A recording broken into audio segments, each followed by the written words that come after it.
धनंजय मुंडे यांच्या राजीनाम्यासाठी विरोधक आक्रमक झालेत। भाजप आमदार सुरेश धस आणि आमदार संदीप क्षीरसागर यांनी धनंजय मुंडे यांच्या राजीनाम्याची मागणी आक्रमकपणे लावून धरली आहे। मुंडेंचा पोलीस प्रशासनावर दबाव असल्याचा आरोप करण्यात आला आहे। धनंजय मुंडे यांच्या राजीनाम्याचा निर्णय अजित पवार यांनी घ्यावा अशी मागणी सुरेश धस यांनी केली आहे।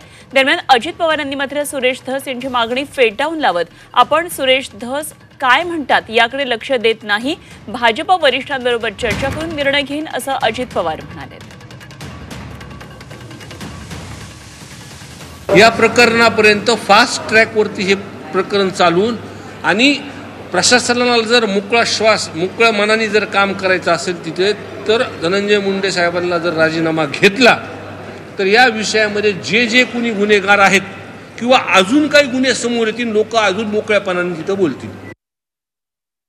अजितदादा निर्णय घेतील आणि अजितदादांनीच निर्णय घ्यावा। मला वाटतं या प्रकरणात मुख्यमंत्र्यांचा काय संबंध, आमच्या पक्षाचे ते नाही आहेत, त्यांचा राजीनामा घ्यायचा का नाही? त्यांच्या पक्षाचेच आमदार म्हणतात प्रकाश सोळंके व इतर सर्व की यांचा राजीनामा घेतला पाहिजे, पण तो राजीनामा अजितदादा घेत नाहीत। अजितदादांनी घ्यायचा का नाही हा अजितदादांचा प्रश्न आहे। आमचं जरा लांबचं नातं आहे ना, आम्ही भाजपवाले आहोत।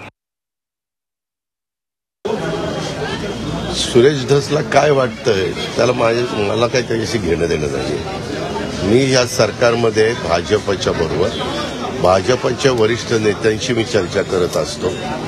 त्यांच्याशी चर्चा करून महायुतीचं सरकार व्यवस्थित पुढे काम करावं, त्याच्यामध्ये एकनाथराव शिंदेंची पण महत्वाची भूमिका आहे। त्याच्यावर आम्ही निर्णय घेताना आम्ही प्रमुख लोक बसतो आणि निर्णय घेत असतो।